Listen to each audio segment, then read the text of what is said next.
Hola, soy Hanna Fernández, profesional de la comunicación, emprendedora y apasionada del bienestar y del crecimiento personal. Bienvenidos a mi podcast.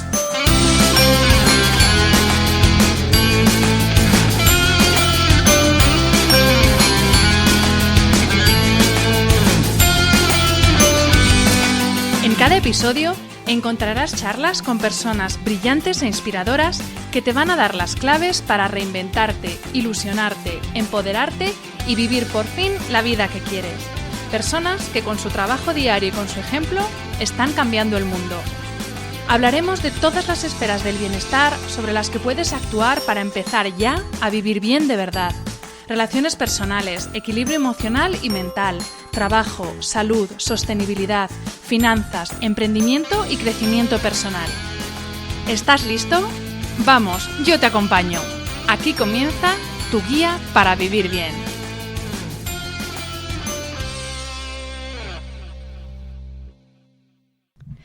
Hola a todos y bienvenidos a un nuevo episodio del podcast de Hanna Fernández.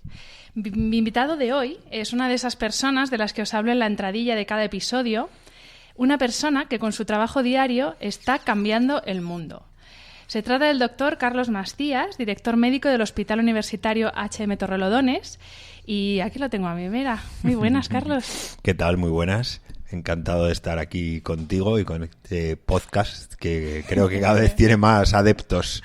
Sí, estamos haciendo una super comunidad con este podcast. Bueno, os voy a contar cómo conocí yo a Carlos, porque le conocí a través de su mujer, que es Andrea, que ya ha estado aquí en un episodio anterior. Y bueno, aunque en estos tiempos digitales, pues bueno, lo normal, antes de conocerle en persona, pues le conocí o supe de sus andanzas a través de las redes sociales. Y es en Instagram donde yo empecé a intuir que el doctor Mastías, que es Doc, que es como le llaman en su casa y sus amigos también en las redes, no era un médico al uso, no era un médico tradicional. En el año 2016 me llegó una notificación de un grupo de charlas TED al que estoy suscrita y resulta que uno de los ponentes era Carlos, que yo entonces no le conocía personalmente. Y él iba a dar una charla TED en el Colegio de Médicos de Madrid sobre la nueva gestión de hospitales.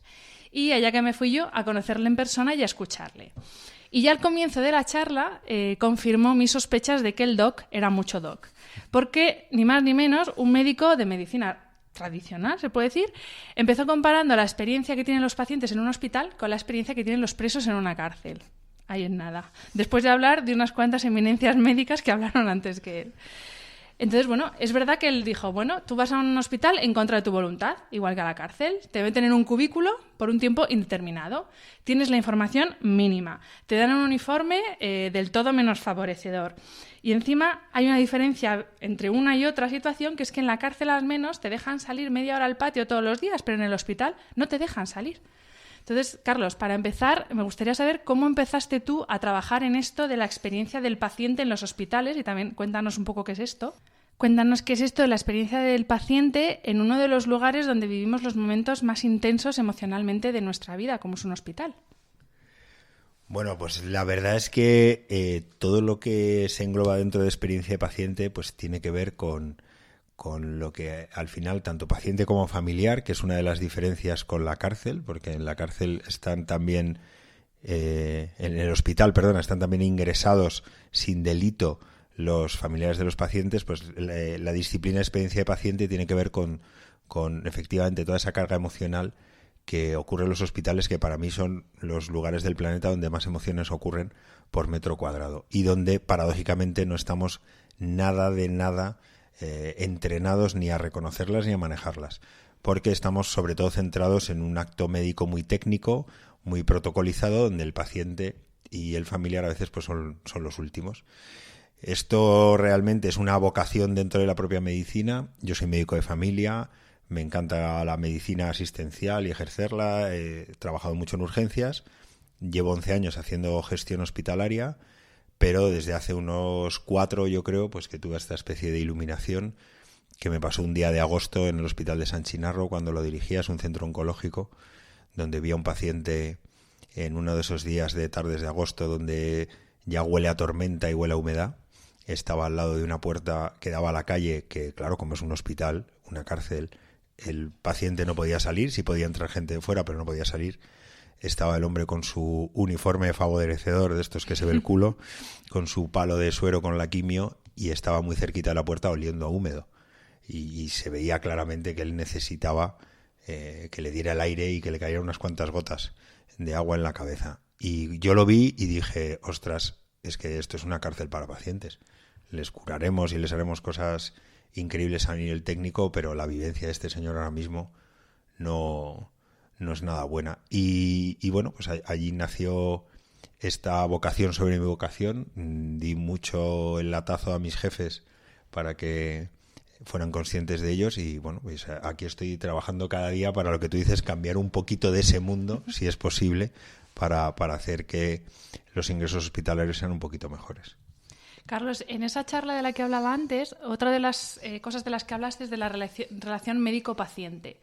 Y lo quiero decir ahora, lo repetiré durante toda la entrevista. No queremos generalizar. Por supuesto, no es la intención en absoluto criminalizar a los médicos, porque tengo uno que es estupendo aquí delante. Pero volviendo al tema de la relación médico-paciente, tú dijiste en la charla que esa relación se está transformando un poco en una relación Dios-súbdito. Y yo añadiría más aún una relación de juez-sentenciado. Voy a poner un ejemplo personal para que se entienda mi reflexión. Yo hace un año, llevo muchos años con problemas de rodilla, y hace un año, la enésima vez que empecé a tener unos dolores horrorosos, fui a una clínica que se supone que son mega expertos en rodilla, y la sentencia que me dio el cirujano fue: ni te voy a operar siquiera, porque haga lo que haga, vas a seguir con los dolores, y lo que tienes que hacer es acostumbrarte a vivir así, y tu ejercicio es pasear con tu perra y ya está. Entonces, yo salí de esa clínica con 36 años, una persona súper deportista, hundida en la miseria.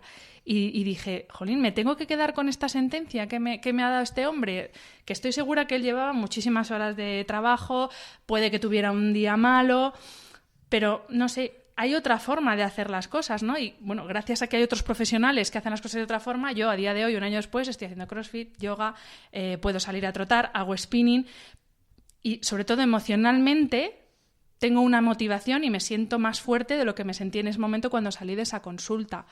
Carlos, ¿de qué forma se puede actuar para que esta relación médico-paciente sea una relación sobre todo humana, en la que no solamente se tengan en cuenta los síntomas físicos, sino el estado emocional del paciente, que está más que demostrado que influye absolutamente en la recuperación? Pues mira, es una pregunta un poquito compleja. Aquí hay varias consideraciones que hacer. La relación médico-paciente, pues claro, indudablemente ese médico actúa en base a un conocimiento técnico, puede tener una opinión que puede ser acertada o no, y puede haber otro profesional que tiene otro conocimiento y te da otra opinión, otro diagnóstico, otra manera de tratar. Eso es lo primero. Y sobre todo hay un problema que viene de la base de nuestra actividad y de lo que se nos enseña en la facultad y de lo que se viene enseñando desde hace muchos años, es que a nosotros se nos enseña a solucionar problemas, no a generar salud. Yo creo que esto es una cosa que seguro que luego hablamos más profundamente. Entonces, esa persona hace en base a la exploración lo que tú le cuentas o las pruebas complementarias, una resonancia, hace un diagnóstico, emite su veredicto, ¿no? Y tú, dependiendo de la relación de confianza que tengas, que es otra de los importantes componentes de la relación médico-paciente, incluida la sumisión, incluido el miedo en ocasiones, por mucho que me cueste y me jorobe reconocerlo como médico, pero al final emite ese juicio, ¿no? Se llama juicio diagnóstico, eso ponemos en los informes, ¿no? Eso es muy judicial, ¿no? Y tú pues puedes confiar o puedes buscar una segunda opinión o puedes también aceptar ese juicio en base al elemento de comunicación, que es lo que te digo que no se nos enseña en las facultades de medicina. Es imposible no comunicar. El primer acto médico por excelencia es la comunicación, desde la no verbal hasta la verbal, desde tocar al paciente, desde cómo explicarle las cosas en función del nivel cultural de cada paciente, del nivel emocional de cada paciente, y eso desgraciadamente pues nos enseña, y nosotros realmente estamos instruidos a una parte de lo que es la salud, ¿no? La conferencia de Alma-Ata de 1978 de la OMS definió la salud, que antes venía definida como la ausencia de enfermedad, como el bienestar físico, mental y social. Y si te fijas, nosotros, como médicos en medicina tradicional, la que tenemos ahora en España, estamos mucho más centrados en un tercio de esa salud. Físico. Entonces, claro, él te dice, oye, pues no puedes hacer ejercicio, me da igual tu parte emocional o mental, me da igual tu parte social. Y ese juicio a veces es tan taxativo que efectivamente hay personas que salen de la consulta diciendo, pues ya está, condenado de por vida.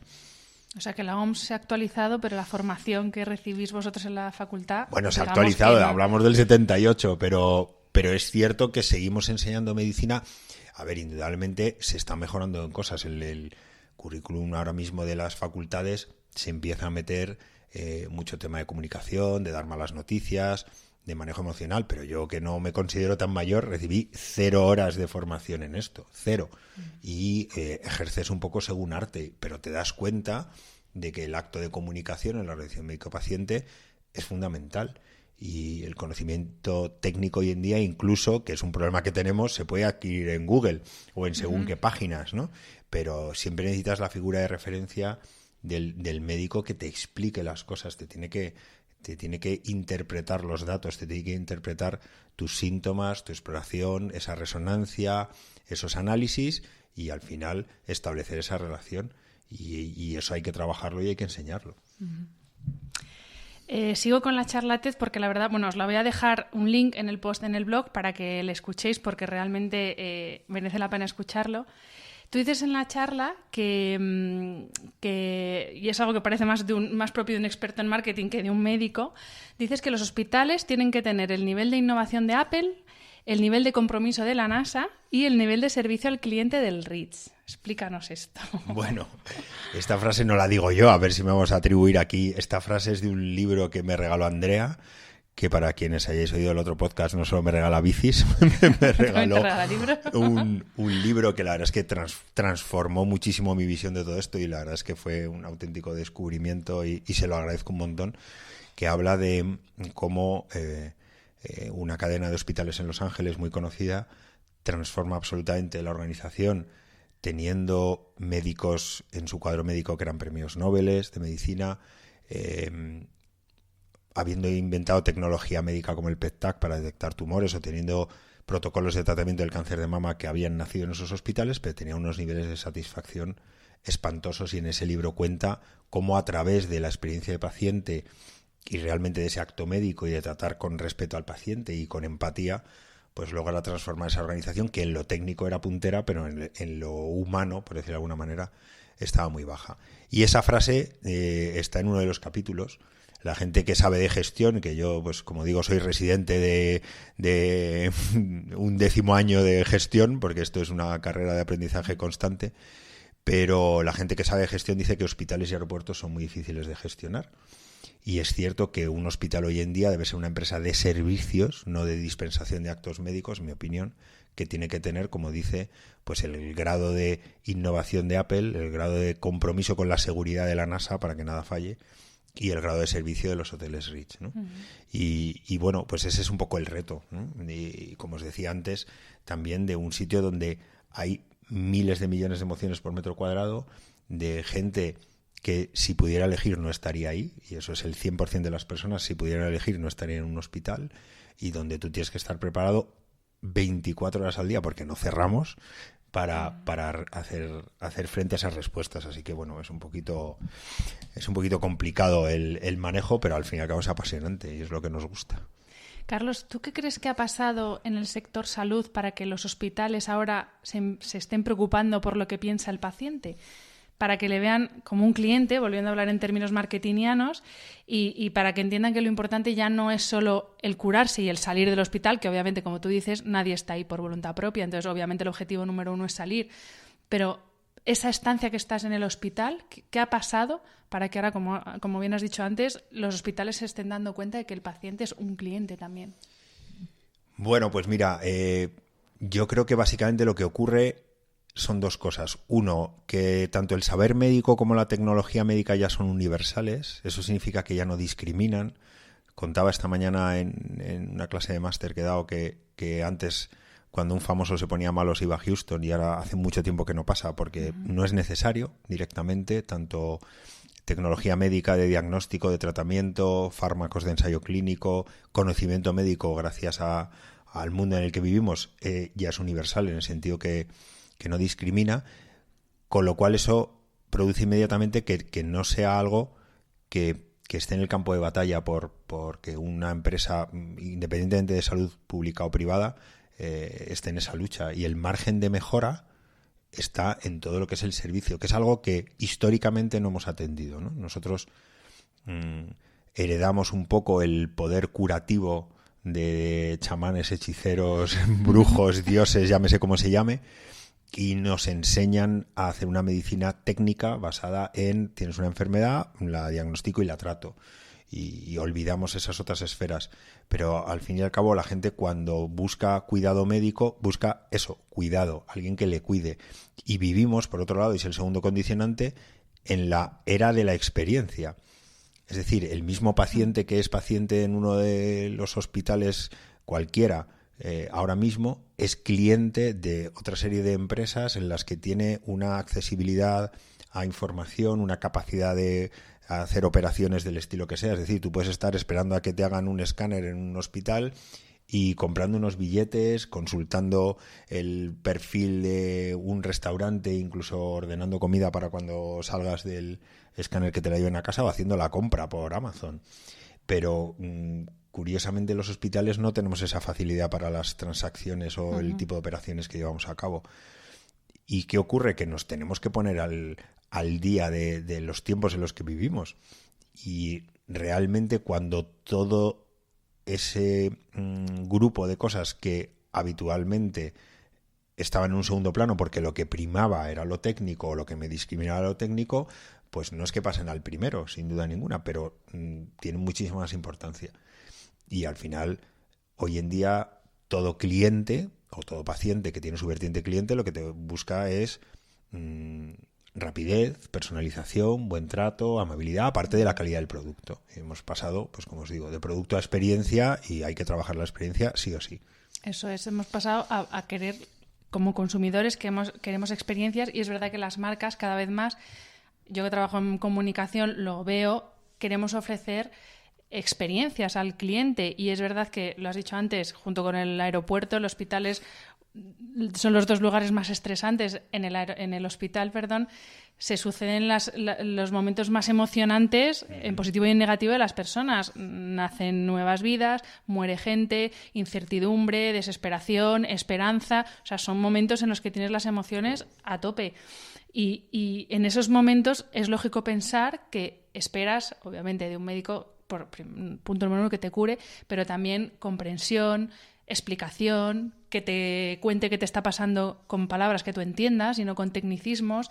Yo no sé distinguir entre un PET, un escáner, un no sé qué. Entonces, sí que es verdad que en esos momentos parece lógico pensar que esas personas que están trabajando te ofrezcan una experiencia lo más placentera, si se puede decir, posible. Y ya no es una cuestión económica, porque obviamente cuando hay más recursos y más inversión todo va mejor, pero ya es cuestión de a quién no le ha pasado de pasar una noche en el hospital y no pegar ojo porque no se apagan las luces. O sea, o bueno, por no hablar del momento comida en los hospitales, que las fotos de las comidas en los hospitales ya son, ¿no? Hay perfiles en redes dedicados a esto, que ¿no? se dedican a denunciar estas cosas. Sí. Al final no es tan difícil, esas pequeñas cosas que pueden marcar la diferencia. Claro, no es una cuestión de complejidad muchas veces, es una cuestión de foco.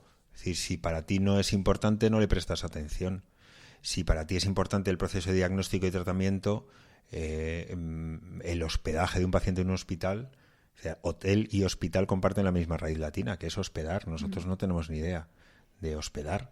Es decir, tenemos habitaciones ya cada vez más individuales y tenemos ciertos servicios, pero no tenemos una cultura de hospedaje, tenemos una cultura de diagnóstico y tratamiento. Y diagnóstico y tratamiento de la enfermedad, y otra cosa muy importante, de una enfermedad que cada vez está más fraccionada, porque cada vez tenemos el especialista del dedo gordo de la mano derecha que no se habla o no conoce con el especialista de la oreja izquierda, y el paciente es un todo. Y de hecho en Estados Unidos ha nacido recientemente una especialidad que se llaman los hospitalistas, que son médicos o bien de medicina interna o medicina general que se dedican a conectar con especialistas unos con otros. Es que es paradójico, ¿no? especialistas unos con otros para que no se pierda la globalidad del paciente. Igual que hay otras figuras que son los escribas, que esto es muy gracioso. Es decir, dependemos tanto de escribir tanto en el ordenador que para que esa relación médico-paciente pueda ser lo más fluida posible, en algunos hospitales ya hay un escriba, es decir, alguien que está haciendo por mí, médico, el trabajo de escribir el informe en el ordenador para que yo pueda, pues lo que muchos pacientes a mí me dicen, oye, Carlos, ¿me puedes conseguir una cita con un médico de tu hospital? Digo, sí, pero con alguien que me mire a los ojos. O sea, algo tan sencillo como que es que acabo de salir de la consulta y si le preguntara al doctor no sabría si soy rubia, morena o pelirroja, ¿no? Entonces, a veces vamos un poquito a parches y yo creo que hay que volver al origen de la pura vocación médica. Paradójicamente, muchos de los avances tecnológicos que estamos teniendo ahora nos van a hacer volver al paciente con mayúsculas, porque vamos a dejar de tener que hacer otra serie de procesos y eso nos va a permitir eliminar barreras como el ordenador, la mesa de consulta y disponer de más tiempo para hablar con los pacientes. Pero nos lleva claramente a tener que adquirir muchas menos habilidades técnicas y muchísimas más habilidades de comunicación y de empatía, que para mí es la palabra clave. Totalmente. Yo, estudié en la universidad la carrera de Humanidades y por eso a todo intento buscarle siempre, o tiendo a buscarle el lado humanista y humano. Entonces, hay una cita de Petronio que dice, el médico no es otra cosa que el consuelo del alma. Y yo creo firmemente en la medicina con alma. Voy a volver a poner un ejemplo personal, porque en mi familia tenemos a un familiar cercano que lleva un tiempo ya bastante largo luchando contra un osteosarcoma.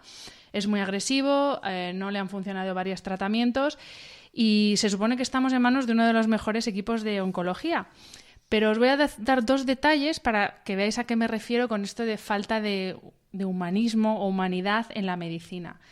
Al principio de todo, cuando le detectaron el osteosarcoma, de las primeras cosas que uno piensa es, ¿qué es lo que puede hacer de forma inmediata para intentar no curar, pero sí paliar un poco la situación, los efectos secundarios de la quimio, etcétera? Preguntamos a su oncóloga si alguna recomendación dietética específica y la respuesta fue, puede comer como está comiendo hasta ahora. Una persona que toma Coca-Cola prácticamente en todas las comidas, es decir, una persona que no cuida la alimentación. Jolín, si a mí me están todo el santo día diciendo que no tome azúcares, que no tome ultraprocesados, que si me tengo que mover, yo que estoy sana, ¿cómo a una persona que está así de enferma le puedes decir así, quedarte tan ancha, le puedes decir algo así? Y luego, por ejemplo, otro detalle, esta misma persona, su doctora estaba embarazada y de repente un día, pues ya desapareció y no apareció en consulta y le dijeron que es que ya se había ido de baja. Jolín, tan difícil es coger el teléfono, llamar a un paciente que ahora mismo tiene cierta incertidumbre de qué va a pasar con su vida. Es así de duro, pero así de claro. Una llamada para decirle, mira, tu doctora se ha tenido que coger una baja, normal y corriente, pero no te preocupes que fulanito, el doctor o la doctora tal, tiene tu expediente, está al tanto de todo y para ti va a seguir tan normal. ¿Es esto tanto pedir? Vamos a ver. Y perdona que estás siendo aquí, como que parece que te estoy atacando a ti, pero es también por entender, porque muchas veces nos quejamos mucho de los médicos, pero también tenemos que entender, igual que nosotros somos humanos como pacientes, los médicos sois humanos. Entonces hay que intentar entender las dos partes. Sí, a ver, volvemos un poco a lo que hemos dicho antes. No es una cuestión de que cueste o que no cueste respecto a ni siquiera inversión económica. Es una cuestión de diseño de nuestra actividad y al fin y al cabo de los procesos. Mira, a mí esta palabra que ha sido recientemente nombrada como la palabra sanitaria más utilizada en 2018, que es humanización, la cual aborrezco profundamente. ¿No lo sabía? Sí, está muy de moda, ¿no? Está toda la humanización de la medicina, humanización. Y a mí, pues, me pone un poco de los nervios porque digo, oye, vamos a ver, la sanidad es uno de los sectores más humanos que existen. Es decir, lo que pasa es que es brutalmente irracional en cuanto a sus procesos y gracias a la calidad humana de muchísimas de las personas que trabajamos, contrarrestamos un poco ciertas cosas que son, como tú bien dices, completamente irracionales. Es decir, es completamente irracional que tengas una relación de confianza con un oncólogo y encima con una enfermedad como un cáncer y que de repente se dé baja y no tengas una notificación X. No te digo una caja de bombones de la doctora, pero decir, oye, simplemente esta va a ser nuestra última visita, y te va a atender mi compañera doctora tal, pues confía en ella igual que en mí, porque seguimos los mismos protocolos o estamos metidas en el mismo comité, lo que fuera. Eso no es inhumano, es irracional. Yo siempre que alguna vez me invitan a una mesa redonda y lo primero que digo es que estoy en contra de la humanización, todo el mundo se escandaliza mucho, pero yo creo que hay que racionalizar la asistencia para que no haya momentos de esos de decir, oye, esto es irracional, es que me notifican del Club VIPs, perdón por la cuña publicitaria, a lo mejor cosas que me importan un pimiento al lado de esto, o de donde voy al taller a hacer la ITV cada 2 años y no tengo información de este tipo de cosas, ¿no? Y realmente, o sea, lo que hay que entender es que nosotros no hemos sido instruidos para ese tipo de cosas. O sea, no es un problema, qué médico tan inhumano, no.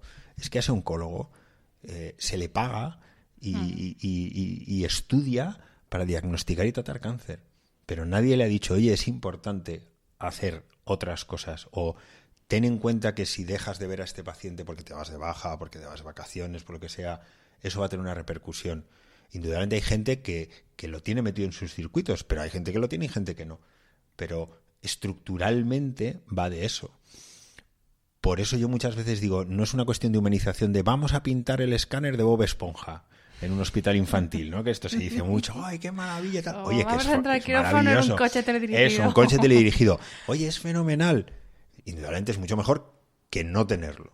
Pero es que a lo mejor ese niño que entra con el coche teledirigido en el quirófano, le seguimos teniendo 6 horas de más en ayunas porque no somos capaces de decir si entra a primera, segunda o tercera hora y sus padres están comiendo las uñas, pero luego le ponemos el cochecito eléctrico.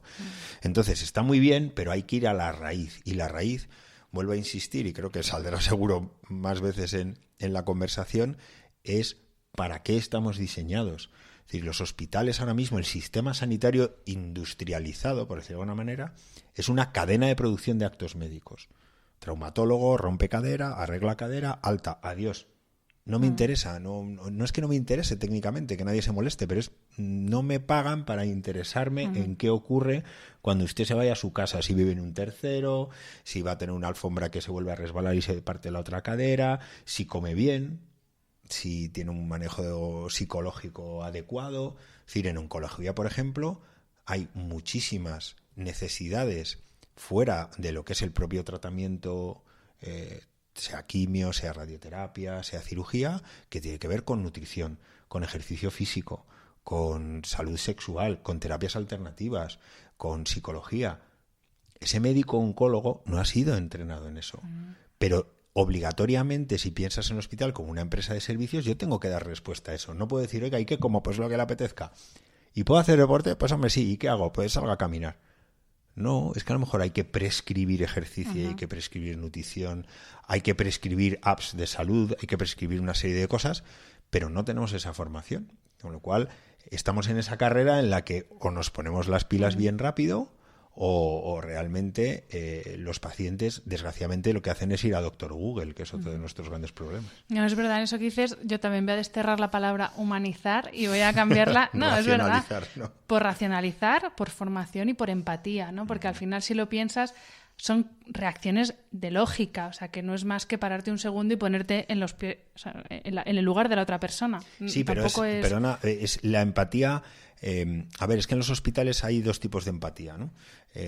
Hay mucho espacio para lo que yo llamo la empatía ñoña, ¿no? La empatía ñoña es que esto es una escena muy habitual, hay cariñito, hay... yo tenía una reclamación de un paciente que era catedrático y que decía, oiga, es que yo estoy harto de que las auxiliares, en un señor mayor, me llamen cariñito, mi vida, porque yo soy catedrático, ¿no? Entonces decir, oye, la empatía ñoña es lo que a mí me parece que tú necesitas. Eso es un tipo de empatía. Y la empatía que yo denomino operativa es, voy a pensar realmente qué necesita Hanna ahora. Porque a lo mejor lo que necesita es que ni siquiera entre a la habitación. Pero claro, y eso es un esfuerzo importante y que debe ser continuado. Y que se aprende, que se entrena, que se practica y que se afina. Y que hay que enseñar. Yo creo que está metido en la propia vocación médica, pero a veces en toda esta vorágine técnica y de superespecialización se nos olvida. Y tiene que estar a nivel de todos los estamentos de una organización tan compleja como es un hospital. Es que, de hecho, no dudo que esté en la vocación, porque creo que es una de las mayores vocaciones de servicio que hay, la vocación médica. Quizá es en todos esos años que pasáis enfocados 100% en lo técnico, donde, ¿no?, se pierde un poco esa parte, pues eso, del comunicar, de la empatía, de hecho, operativa. La empatía y el cuidado está muchísimo más metido, yo lo digo mucho, a mi personal de enfermería, a enfermeras, auxiliares, a celadores, administrativos, a técnicos, en ocasiones muchísimo más que el médico. Es decir, el médico en la película del paciente hace un cameo, es decir, te veo 5 minutos al día, pero quien proporciona el cuidado... Y luego lo ves cuando la gente te felicita, cuando se va de alta, y se está refiriendo a la enfermera del turno, al auxiliar, a la señora de la limpieza, al celador, a ese administrativo que le hace la admisión cada vez que viene a la quimioterapia, por ejemplo, que son la gente que les está transmitiendo ese cuidado y esa empatía. A lo mejor el médico es impecable en lo técnico, pero no tiene esa conexión, ¿no? Y muchas veces cuando estás ingresado te acuerdas del nombre de las enfermeras y el médico es... el médico. Así que... No, claro, de hecho, fíjate, hay una campaña en Reino Unido que la promovió una mujer que falleció en cáncer de mama, que era médico, y se la dejó como un encargo a su marido. Y la campaña es Hello, my name is. Es decir, ella dijo, por favor, cuando yo me muera, intenta que todos los médicos, cuando entren a una habitación, saluden y se presenten. Y lo que te decía antes del libro que me regaló Andrea de los hospitales de Los Ángeles, el CEO de este grupo hospitalario consigue una revolución absoluta en muy poquito tiempo con un código de conducta y de trato cuya primera parte es como un acrónimo que se lee en español es CICARE, pero en inglés es See I Care, es decir, mira, yo te cuido, ¿no? Y la primera C es conecta con el paciente con su nombre preferido, y la I es introduce yourself, es decir, preséntate en cada contacto. O sea, a lo mejor tienes que decir hola, soy el doctor Mastías, el director del hospital, cada vez que entres a la habitación, pero ellos lo tienen a rajatabla. Y en el fondo eso es lo que proporciona cuidado. Y al fin y al cabo la gente olvida, esto es una frase de una poetisa estadounidense, de Maya Angelou, que yo utilizo mucho, porque dice que la gente olvidará lo que dijiste, olvidará lo que hiciste, pero nunca olvidará cómo le hiciste sentir. Y cuando tú ves las cosas que escribe la gente en las reclamaciones o en las felicitaciones, dices, ostras, no hemos conseguido hacer sentir a esta persona que le estamos cuidando, aunque le hayamos dado un tratamiento que sea indiscutiblemente el número 1 en lo suyo, pero no se ha sentido cuidado, porque a lo mejor no le hemos apagado la luz de la habitación por la noche, como tú decías, o hemos entrado a lo loco a las 6 de la mañana a meterle el termómetro en el sobaco como si fuera un rejonazo y a tomarle la tensión con un aparato que hace un ruido tremendo, para luego no mirar esos datos, que es la segunda parte. Es decir, que hacemos eso de despertar a los pacientes y luego esos datos no los miramos, ¿no? Vamos a salir un poquito del hospital, Carlos, y nos vamos a ir al antes de entrar al hospital o antes de ir al médico. La medicina occidental se basa fundamentalmente en un modelo patogénico, es decir, un modelo que analiza de qué enfermamos o de qué nos morimos y cómo podemos ponerle solución a esa enfermedad. Sin embargo, existe un modelo que es un modelo preventivista que propone un enfoque más completo del paciente y que lo que busca es mantenernos sanos analizando las cosas, y por cosas se entiende costumbres, entorno, formas de relacionarnos, estilo de vida, analizando esas cosas que generan salud y que generan vida. Es decir, analizar qué hace que unas personas estén sanas y no enfermen, frente a analizar qué hace que algunos enfermes y otros no. Es decir, hay una medicina que es la que conocemos aquí, que es pasa algo, lo trato, mientras que existen otras medicinas que dicen, vamos a ver qué puedo hacer para que no pase nada malo. Corrígeme si me equivoco, esto se conoce como salutogénesis, que es como cómo generar salud, algo así. En la Facultad de Medicina ¿os cuentan algo de esto? ¿O esto lo vais aprendiendo después? Bueno, va a ver, hay una asignatura de salud pública, indudablemente, pero realmente la medicina occidental actual efectivamente tiene un enfoque muchísimo más reactivo que proactivo. Es decir, yo estoy aquí para cuando tú te pongas malo, pero realmente no estoy... Hablo de un médico de hospital, a lo mejor un médico de familia esto lo tiene mucho más metido, pero un médico de hospital es pues el mismo ejemplo. Es decir, yo estoy aquí para cuando te rompas la cadera. Y te voy a llegar, y te voy a ingresar, y te voy a operar muy rápido, y te voy a rehabilitar, y vas a salir pronto del hospital. Y me voy a focalizar solo en tu cadera. Pero realmente, ¿quién se encarga de que esa persona tenga todo lo necesario para que no se rompa la cadera? Desde una alimentación, ejercicio físico o condiciones socioeconómicas en su domicilio para que tenga, pues eso, una alfombra que no se resbale o luz suficiente para no tropezarse, un ascensor. Curiosamente, los sistemas sanitarios está muy estudiado cuánto contribuyen a la salud de las personas. Y de los mejores sistemas sanitarios se calcula que no llega al 20% de la contribución real a la salud de una población. Es decir, la salud, y vuelvo a la definición de Alma Ata, es un bienestar físico, social y emocional, y contribuye a la salud, pues por ejemplo, que tengas un trabajo, que tengas un bienestar familiar, que no tengas que aguantar una hora de atasco todos los días, que vivas en una ciudad que no tiene contaminación.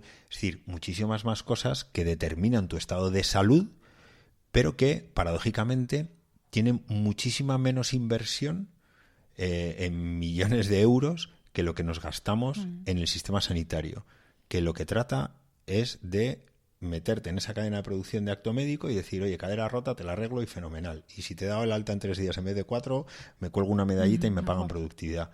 Pero claro, te dices, oye, hacemos algo para evitar eso, ¿no?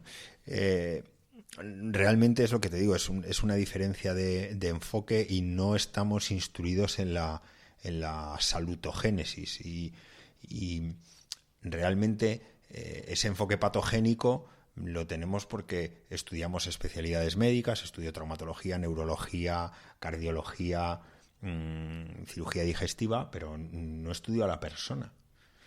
Hay una referencia que yo creo que sería muy interesante dejarla luego, es un médico que ya murió, que se hizo un poco famoso porque era el médico de los corredores de Fórmula 1, del equipo McLaren, se llama Aki Insta, era un tío finlandés, y hace un círculo. Y en ese círculo, que es como el círculo de la salud completa, mete no solo la salud, mete el descanso, mete la biomecánica, todo un poco relacionado con estiramientos, yoga, mete el descanso, el sueño, ¿no? Quiero decir, ¿cuántas veces te ha preguntado un médico, oye, ¿cuánto duermes? ¿Duermes bien? ¿Descansas? Es un determinante de salud brutal, pero hoy en día no se pregunta en las consultas. Entonces, no tenemos ese enfoque holístico ahora en medicina occidental, y vamos un poquito parcheados, y yo creo que eso influye muchísimo. Bueno, lo vuelvo a decir, que lo he dicho antes, he dicho que lo iba a repetir, que obviamente aquí no estamos demonizando la medicina occidental, porque de hecho es alucinante que hoy en día se trasplanten prácticamente todos los órganos, que te rompas una pierna y con una cirugía y unos tornillos en un año estés otra vez haciendo el cabra como lo estabas haciendo. O sea, en situaciones en las que ha habido un trauma, un accidente, algo que no se puede evitar o no se puede prevenir, obviamente el avance de la medicina occidental es flipante. Pero sí que es verdad que hay una serie de enfermedades que son enfermedades crónicas o más vinculadas a temas de estrés, de gestión emocional, de mala alimentación, de sedentarismo, que son esas enfermedades que se podrían prevenir y no precisamente esperar a que ya estén para entonces estar tomando 8 pastillas al día de por vida, ¿no?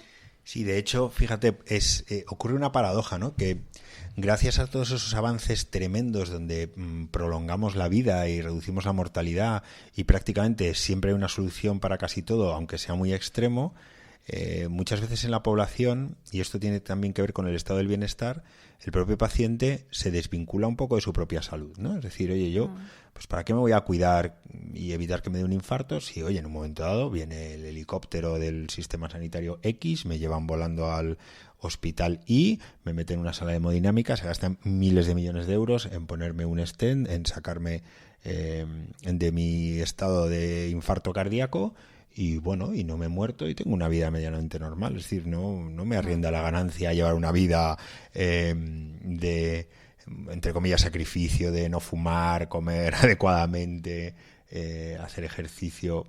No, ¿por qué? Porque, bueno, si al final lo que tú dices, me rompo una pierna por 3 sitios y me ponen unos tornillos y sigo, pero claro, el problema que te decía del estado del bienestar es que a veces muchos pacientes se ve que depositan la salud en el sistema sanitario, ¿no? Es decir, oiga, yo pago unos impuestos, hay esta serie de recursos y yo no me preocupo. Pero la salud es una responsabilidad individual, pero debe haber una responsabilidad estatal de promover la salud, porque además, en una época en la que todo lo atribuimos a un coste de eficiencia, es muchísimo más barato el evitar, en este caso, ese ejemplo de movilizar un helicóptero, no sé cuántos especialistas, una sala de hemodinámica, es muchísimo más barato impedir que esa persona en concreto llegue a ese estado.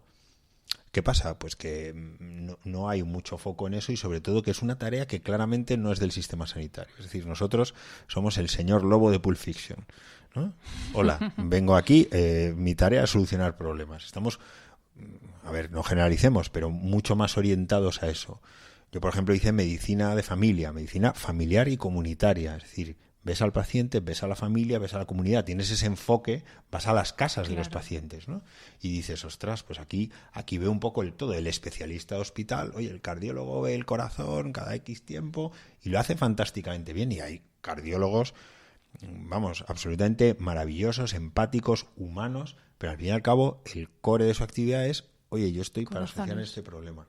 Y encima a nivel proceso, vuelvo a lo mismo, a la irracionalidad de la que hablamos antes, no me comunico bien con mi médico de cabecera, que es al fin y al cabo el que se supone que debe ir al paciente. Y luego a lo mejor, pues eso, vivo en un pueblo, tengo un trabajo, una serie de condiciones que no están favoreciendo en nada el buen desarrollo de mi enfermedad X, con lo cual al final generamos más consulta, más gasto, más enfermedad crónica, que es un poco lo que lastra ahora mismo a los países desarrollados, la enfermedad crónica.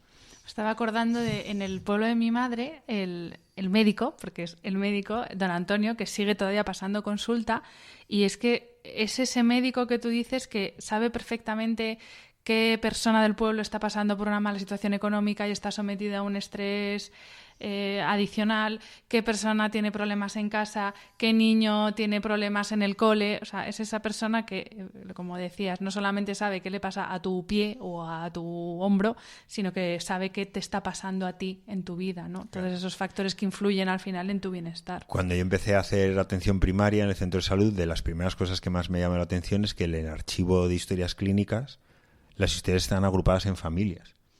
Entonces venía el padre y a ti el administrativo te daba la historia de la familia. Y claro, te decías, ostras, claro, este es el marido de Juani y el papá de Marcos y ahora entiendo por qué el niño tiene esto, la mujer tal, ¿no? Y, o ya máximo cuando vas al domicilio. Entonces, esa visión de tu don Antonio y esa visión del médico de familia, que yo siempre digo que, con todos los respetos, me parece la especialidad primero más bonita y segundo de lejos más complicada, que vamos, la peor de las cirugías cardíacas o lo más complejo que uno puede imaginar, es esa medicina de familia donde tienes que ver al paciente con relativamente pocos medios y pocos recursos hoy en día, desgraciadamente, pero en su totalidad y saber de un paciente que te viene con diabetes, otro con una depresión, otro con oxígeno domiciliario por una bronquitis crónica, otro que tiene una enfermedad infecciosa, un aviso a domicilio, más una charla en el colegio para enfermedades. Todo, ¿no? Eres médico, eres psicólogo, eres mediador matrimonial. Todo, sí. La consulta de primaria es apasionante, da para 1000 podcasts. sí, pero para mí me parece de lejos la especialidad más cercana a mi visión personal de la medicina y desde luego, o sea, a nivel técnico, la más compleja. Sí. Frente a, bueno, hablando de esta forma de entender la medicina, más preventiva que reactiva, hay medicinas tradicionales que no son la medicina occidental que conocemos, que hay, bueno, aquí hay de todo, o las amas o las odias, porque hay gente que es totalmente detractora de medicinas, por ejemplo, como la medicina tradicional china, Ayurveda, la medicina Unani, que yo la he descubierto también hace poco, la medicina que utilizan los curanderos en las regiones andinas de Sudamérica, que son... no sé si llamarlo medicina, no sé cómo se puede llamar. Yo realmente estas disciplinas no las considero esas terapias alternativas que sí que se pueden poner un poco más en duda, pero creo que esta sabiduría al final de utilizar hierbas para curar un dolor es lo que estamos haciendo ahora, pero en vez de la hierba en forma de hoja es una hierba en forma de pastilla, ¿no? Entonces, ¿Cómo podemos hacer para que convivan esas tradiciones preventivas con la medicina más reactiva que conocemos nosotros ahora? Bueno, hay corrientes que intentan integrar este tipo de medicinas, vamos a llamarlas no clásicas en el sentido del occidental, intentar darles un poquito de ciencia. Hay mucha polémica, por ejemplo, con la homeopatía, si sirve o no sirve. Otras disciplinas, por ejemplo, como la acupuntura, pues están muy integradas incluso en terapias hospitalarias, el Reiki inclusive, en paciente oncológico, es decir, pues bueno, hay muchas. Yo creo que en general lo que no conocemos lo tememos y tendemos a apartarlo si no es de nuestro mismo color, tamaño y forma, ¿no? Eso es una reacción humana súper ancestral. Creo que hay que primero conocerlo. Yo tampoco conocía algunas de las cosas que has mencionado, pero tienen su sentido y sobre todo tienen su sentido en la parte que a mí me parece la verdadera revolución de la medicina, mucho más que el Big Data, la inteligencia artificial y otras cosas, que es el descubrir y el utilizar y potenciar la relación mente-cuerpo. Yo esto desde que estudiaba medicina era una cosa que yo veía y decía, oye, pues muy bonito todo esto, la bioquímica, la embriología, la neuroanatomía, pero digo, aquí no hay nada tan evidente antes de que aparecieran los inhibidores de la bomba de protones, el omeprazol y sus primos hermanos, que nosotros veíamos de estoy nervioso y se me hace un agujero en el estómago. Es que no hay nada más evidente que una relación clarísima, y no hablemos pues del infarto de miocardio en las personalidades de tipo A que se llamaban, del estrés, más la caída del pelo, las erupciones cutáneas. Y luego, pues yo, como te he dicho, he estado 5 años dirigiendo un hospital oncológico, pues claramente el paciente oncológico que tiene una actitud ante su enfermedad determinada que claramente mediatiza su capacidad de hasta cicatrización de las heridas en función del ánimo que tenga ante la enfermedad. Y que cuando pasabas la planta, pues el personal de enfermería te decía, oye, pues mira, Juan, el de la 218, ha tirado toalla. Ya no tiene ánimo, o se está despidiendo, pues Juan en 48 horas ya no estaba. ¿Por qué? Porque su cabeza ha dicho basta. Y claramente mismas enfermedades en cuanto a diagnóstico técnico con diferentes cabezas funcionan de manera diferente. Por eso se suele decir que no hay enfermedades sino enfermos, ¿no? Y esa relación la desconocemos. Y como la desconocemos nos da un poco de yuyu explorarla, pero es un hecho. Y a mí me parece la verdadera revolución de la medicina. Y ese tipo de medicinas que tú mencionas pues tienen esa gran parte de potenciación de las cosas no estrictamente técnicas, fuera de que hay algún principio activo, como tú bien dices, en una hierba o en un extracto de animal o lo que fuera. Y de hecho hay muchas medicinas, incluso concretamente en oncología, que están sacadas de algas y de plantas. Pero esa influencia sobre la mente de las personas respecto a la enfermedad, y con lo que decíamos al principio, la propia comunicación, es decir, está demostrado que si un médico comunica mejor en la consulta, el paciente va a tener un mejor manejo de la enfermedad o va a tener una mejor adherencia al tratamiento, ¿no? Hay un libro fantástico que se llama Si Disney dirigiera tu hospital. Fantástico, los recomiendo, pondremos la referencia. Pero lo que habla es eso, de que en el fondo tenemos que representar una obra de comunicación en la consulta y en la relación con los pacientes para decirles las cosas. Y a veces tienes que convencer a un paciente que se tome una medicación que es necesaria y tomarte el tiempo para que lo haga. Porque si dices, bueno, tómese esto y ya usted viene a verme, dices, oye, pues no me ha implicado demasiado. Pero si dices, oye, tómate esta pastilla te va a poner mejor. Por no hablar, no abrimos el melón del efecto placebo, ¿no? Absolutamente demostrado, ¿no? Pues bueno, éticamente discutido en algunos casos, pero vamos, yo lo he visto con mis propios ojos. O sea, suero limpio diciendo, no, mire, esto es un analgésico de tal, y decir, ¿cuánto dolor tienes? 0. Y te he metido un suero limpio, 0 medicación.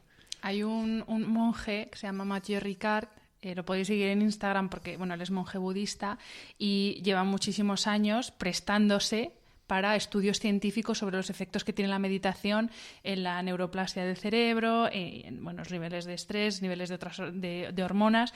Y él lo que dice es, jolín, si el efecto placebo es algo tan evidente, ¿por qué no lo explotamos más? O sea, ¿por qué nos centramos en la química si ya está demostrado que a una persona tú le dices, aunque le estés dando agua, le dices que eso es una medicina que le va a curar y hay muchas personas que se curan? Entonces, ¿por qué nos explota más el efecto placebo? Mira, estoy menos místico que el monje. Yo en la consulta he recetado vacaciones en un papel. Receta vacaciones. Digo, pero doctor, ¿qué tengo? Digo, se te va a curar en vacaciones. Se te va a curar en vacaciones cuando duermas. Se te va a curar en vacaciones cuando estés mirando al mar.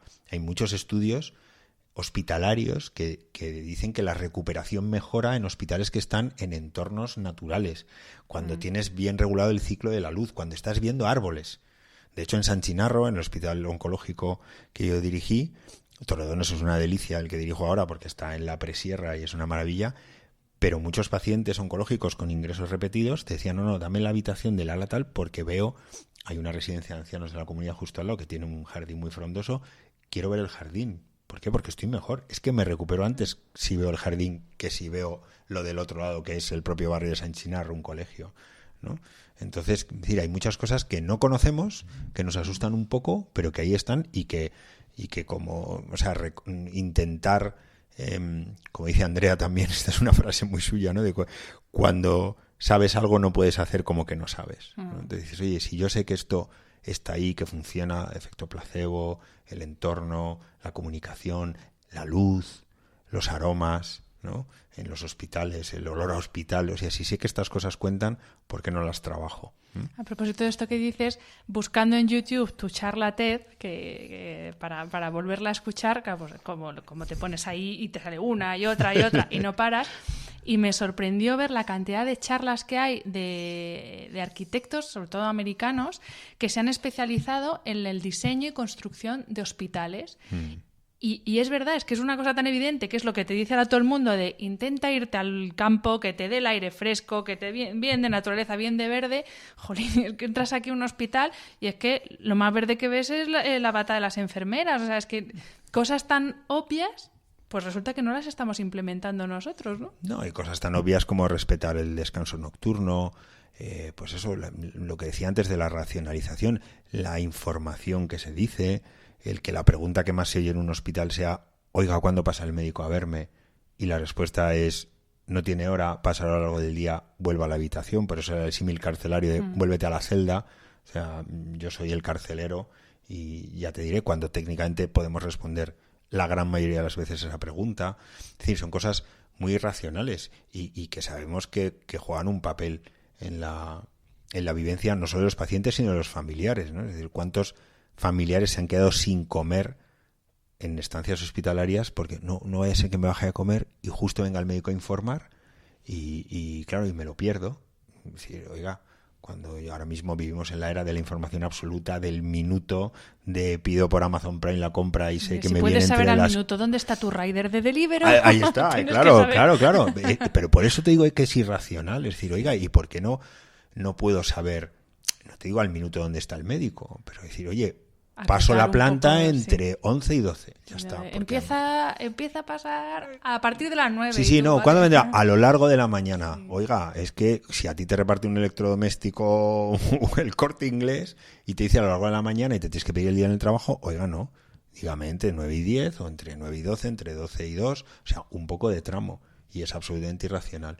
Y eso que tú decías antes es de las cosas, después de todo este periplo de la experiencia paciente, que más daño hace, que es la incertidumbre. O sea, el hospital es el lugar donde hay mayores dosis de incertidumbre y más letales. Entonces, las esperas, la falta de información, la sensación esa de estoy aquí, hacen conmigo lo que quieren, me suben a una prueba, me bajan. A lo mejor no hay comunicación en el equipo médico, entonces uno dice A, pero el otro entra y dice B. Entonces, ¿con qué me quedo? Con lo que ha dicho el primero, con lo que ha dicho el segundo. Llega la enfermera y dice, oiga, ¿y qué le ha dicho el médico? Entonces decir, madre mía, pero ustedes no hablan entre especialistas y ese es el trabajo. Insisto, lo técnico lo hacemos muy bien, pero ahí tenemos campo para mejora infinita. Yo recuerdo una de las veces que me operaron de la rodilla, me bajaron al quirófano, ya tenía todo pinchado, ya estaba a puntito de quedarme en la gloria bendita dormida y de repente me dice el cirujano, ¿esto qué pierna era? Y yo me quedo como, perdona, ¿cómo que qué pierna era? Como, pero ¿cómo me puedes decir que ya estaba ahí en pelota picada? O sea, digo, no me puedes estar preguntando que qué rodilla es, que me vas a operar. Es como, por el amor de Dios, ¿no? Sí, pero fíjate, eso es irracional si realmente fuera así, pero probablemente sea una parte de lo que nosotros llamamos el listado de verificación quirúrgica, en el cual se pregunta al paciente para comprobar con lo que tú tienes cuál es la pierna a intervenir. Pero claro, es un acto de comunicación en el cual yo, si te digo, oye, mira, Hanna, te voy a hacer una pregunta de comprobación, que es en qué pierna te voy a preparar, porque lo dicta el protocolo, tú dices, oye, fenomenal, y si de repente te lo suelta así, agarras, te levantas de la camilla y dices, adiós, muy buenas, porque, vamos, de hecho, muchísimos pacientes vienen rotulados desde su casa, a veces con cosas que darían para un perfil de Instagram propio. En otra de las cirugías, a mí me hicieron una cruz en la pierna que era antes de bajar de la habitación. Claro. Y yo dije, mira qué bien, ya me puedo quedar pero tranquila. Digo que hay gente que viene de su y casa ellos se lo ponen, esto en no plan lo había de pensado, pero sí, además hay gente pues con mucha chispa, ¿no? Como todo, pero pues con dibujitos y muñequitos de es esta, no es la otra, ¿no? Porque y desgraciadamente a día de hoy y en un país como el nuestro se siguen dando cirugías de lateralidad errónea a pesar de todo eso, ¿no? Quiere decir que si tú piensas en procesos de verificación de seguridad, por ejemplo, lo que hace un piloto y un copiloto antes de despegar un avión, dices, oye, pues teníamos que tener ese grado, es lo que dice el libro, ¿no? El grado de compromiso con la seguridad de la NASA, es que no puede fallar nada, ¿no? Los ingleses esto lo dicen muy gráficamente, leave no room for error, que suena muy potente, ¿no? O sea, deja ningún espacio al error. Y eso en un hospital es crítico. Pero claro, si la manera de comunicar ese procedimiento para evitar el error es, oye, ¿de qué te operamos? Pues claro, dices, socorro, me voy de aquí. Me voy de aquí porque me pueden operar de la rodilla o de la oreja, a saber. Efectivamente. Hasta ahora hemos hablado sobre todo de los enfermos, de aquellos que están ingresados en el hospital. Pero bueno, tú lo has dicho antes también, no solo está el enfermo ingresado, también está su familia y hay otro componente humano en toda esta ecuación que es obviamente el personal sanitario. Entonces, a mí me gustaría saber tú qué medidas has tomado en los hospitales que has dirigido para mejorar, en la medida de lo posible, pues el bienestar tanto de los enfermos como de los familiares, como de los trabajadores. Y me refiero a medidas, creo que habéis hecho alguna vez algún taller de mindfulness, si no me equivoco. No sé, enseñáis meditación, hay clases de yoga, hay club de lectura para los familiares que están con personas ingresadas durante muchos meses, que un poco como que te bajas de la vida porque tu vida se queda ahí parada para el enfermo y para el familiar. ¿Qué cosas has hecho tú en los hospitales en los que has dirigido? Pues mira, hemos hecho alguna cosa de ese estilo, pero vuelvo un poco a lo mismo, ¿no? Es decir, a veces esto que se engloba bajo humanización, que parece que es, oye, vamos a hacerlo todo muy bonito porque hacemos mindfulness o yoga en la azotea del hospital, pero realmente yo lo que me di cuenta al poco de empezar en esta vocación, dentro de mi vocación de la experiencia de paciente, es que había que reformar los procesos, ¿no? Es decir, oye, eso está muy bien, lo podemos hacer y ahora te cuento algunas cosas que hemos hecho, pero realmente tienes que ir a la base. Y la base es la cultura. Y la cultura de la organización, de la que sea, es muy complicada de cambiar siempre, pero es a donde tienes que ir. Básicamente lo que yo he hecho en Torrelodones este año y medio, que creo que ha producido un cambio de tendencia, o al menos eso nos parece, tanto en la actividad del hospital como en la percepción que tienen los pacientes y los familiares, es intentar alinear a todo el personal, y cuando digo todo es desde el cirujano más de cirugía más compleja hasta el camarero, alinearles en torno a una misión. Es decir, hicimos un plan estratégico a mi llegada que se aprobó por la dirección y ese tenía un misión, visión, valores, y la misión es cuidar. Es decir, todo el mundo que trabaja en Torrelodones o que trabaja con Torrelodones, proveedores o colaboradores de cualquier tipo, tiene claro que la misión es cuidar en mayúsculas. Cuidar con el mejor nivel técnico, pero con el mejor nivel de servicio. Al paciente, al familiar, en cada momento y en cada lugar, no solo cuando está, en el antes y en el después. Intentamos hacer que, por ejemplo, un camarero que antes tenía claro que su misión era servir cafés, diga, no, yo estoy aquí para cuidar a pacientes, a familiares, al personal a través de servir un café. De hecho, uno de los friki proyectos que tenemos es hacer un máster de hostelería sanitaria, ¿no? Es decir, formar gente que esté, porque no es lo mismo servir un café a un familiar de alguien que le han dicho que no llega el fin de semana, un médico que acaba de bajar del quirófano y se tiene que subir, o bueno, pues toda la gente que pasa por la cafetería en un hospital no es lo mismo que en la calle, ¿no? Totalmente. Entonces, esa es una idea. Entonces, a nivel de procesos, el crítico ha sido ese. Que todo el personal tenga esa misión, que todo el personal entienda, comunicar muchísimo desde el porqué, como dice Simon Sinek en la charla TED esta del Círculo de Oro, que es buenísima, comunica desde el porqué, no desde el qué, es decir, oye, entiende que esto es así porque queremos cuidar al paciente y ir a hacer una destrucción creativa, ¿no? de los propios procesos que hay y remodelarlos y decir, todo esto tiene que estar orientado no a la parte técnica, sino a la parte de cuidado. Y de eso luego nacen muchas actividades, ¿no? Entonces, cosas que me acuerdo ahora en Torrelodones, absolutamente maravillosas, pues hicimos un recital de música y teatro en la terraza del hospital. Entonces pusimos unas sillitas y bajaban los pacientes y los familiares, y los que no podían bajar desde la terraza, desde las habitaciones se asomaban, y hicimos allí, en colaboración con el ayuntamiento, un evento. Hemos hecho también un concierto en Navidad en la propia cafetería del hospital. Pero, por ejemplo, a nivel procesos, una de las cosas que hemos conseguido, que ya está perfectamente instaurada, es que hemos dejado a los pacientes salir de su planta. Es decir, en todos los hospitales el paciente no puede salir de la planta. ¿Por qué? Porque no está bajo el cuidado de la enfermera o del auxiliar. Entonces, en pacientes seleccionados con acompañante y que el médico da un permiso específico y la enfermera dice, oye, ahora tienes un hueco que no te toca medicación ni cura, les dejamos salir. Y entonces Torrelodones, que es un sitio magnífico para que no los conozcáis, un poquito antes de la sierra, que en primavera es delicioso y el hospital tiene una terraza magnífica, pues ves a pacientes y a familiares paseando por la terraza, cuando antes era imposible. Es más, antes cuando alguien veía a alguien con una vía o con unas pantuflas o pijama hospitalario, rápidamente era warning, se nos ha escapado uno, ¿no? Tuvimos con una paciente que estuvo ingresada en la UCI, que tenía un perro, un Golden Retriever monísimo. Estuvo una chica joven, estuvo mucho tiempo ingresada y un día en la ronda le vi una foto del perro y entonces me dijo, pues es mi perro, me encantaría verle porque a mí me da la vida, claro. Llevo mucho tiempo ingresada. Vuelvo a lo de la seguridad, lo consultamos con medicina preventiva dijo, oye, no podemos meterlo en el hospital porque no es seguro, sacamos a la paciente afuera y la encontramos con el perro, ¿no? Y fue para ella absolutamente maravilloso, ¿no? Y son esos pequeños procesos y esas cosas fuera de actos un poco, es lo que te digo, más visuales o más publicitables incluso, ¿no? Indudablemente creo que estas cosas, como tú dices, de mindfulness, de mejorar, por ejemplo, la nutrición en los hospitales, que es otro tema que nos daría para otros 3 o 4 podcasts, ¿no? Hay que hacer, pero hay que empezar un poquito por lo básico y por esa alineación. Por ejemplo, otra de las cosas que hemos hecho, que parece una tontería, pero es que en Torrelodones nadie puede llamar a un paciente o por su número de habitación o por su patología. Es decir, nadie es la 312, ni nadie es la muñeca, la cadera o el codo. Tú eres Hanna la 312 o eres Hanna la cirugía de cadera.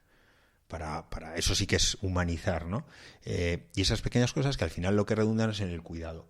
Hay muchísimos proyectos que por pura ancho de banda no podemos hacer todavía, pero lo que tú decías, para intentar que esa vida en el hospital no se te paralice por completo, de darle un poco de sentido, siguiendo el símil carcelario, ¿no? Pues los presos por la tarde aprenden cosas. Y se sacan carreras. Mario Conde escribe otro libro, es decir, da para mucho, ¿no?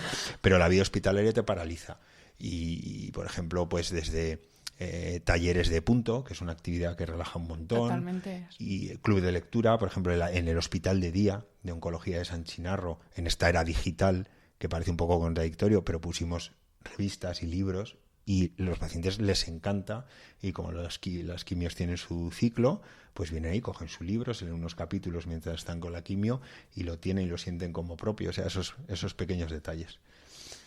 Me alegra mucho ver que al final, bueno, pues no es una visión tan lejana, ¿no? Que un médico de medicina occidental, por así decir, igual que tú, sé que hay muchísimos, que tienes esta visión de que un paciente es mucho más que, pues, es que una muñeca, que una cadera, que un tumor, que es un cuerpo, una mente, unas emociones, y que como tal, pues hay que cuidar todo eso, ¿no? O sea que, bueno, me reconcilia mucho, porque es verdad que, bueno, pues como he dicho antes, últimamente visito bastante el hospital y sí que es verdad que hay situaciones que dices, madre mía, con lo fácil que sería hacer esto de una forma más lógica o más empática y cómo cuesta. Carlos, vamos a ir terminando ya esta entrevista, pero sí me gustaría...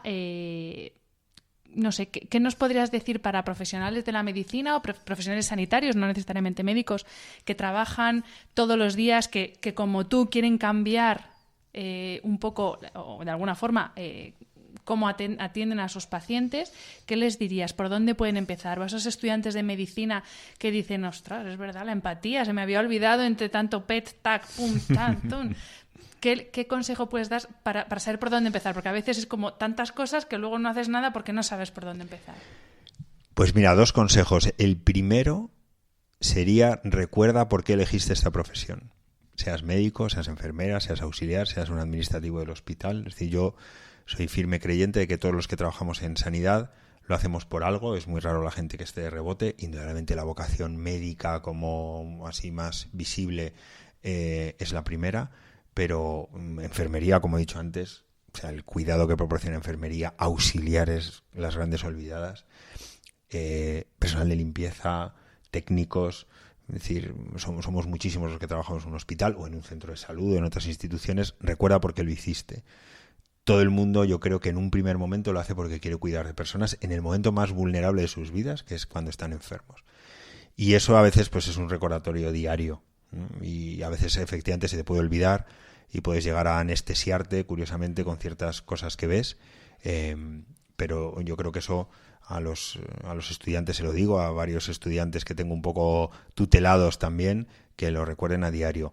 Y respecto a generar cambio, pues mira, lo que yo le digo a mis supervisores, que hay 3 cosas que no me pueden decir nunca, que es, esto es imposible, esto siempre se ha hecho así, yo no puedo hacer nada. Lo tienen prohibido. Digo, si crees que es algo imposible, di que es muy, muy difícil, pero no me digas que es imposible. Y no me digas, bueno, es que siempre se ha hecho así y yo no puedo hacer nada. ¿Por qué? Porque ahora mismo, y gracias a este entorno de redes sociales y de encuentros absolutamente maravillosos, pues como los que hemos tenido tú y yo, que nos hemos conocido gracias a esto, pues te das cuenta de que descubres a iguales tuyos con inquietudes muy parecidas y que la facilidad de conexión es tremenda y que se suman los esfuerzos. Y de hecho, hay últimamente en este apartado corrientes que están teniendo una potencia enorme. Por ejemplo, me estoy acordando de la UCI con H, que tiene que ver con humanización de la UCI. Es un proyecto español de modificar los procesos de atención a los enfermos en cuidados intensivos para que se hagan de una manera más racional y más humana.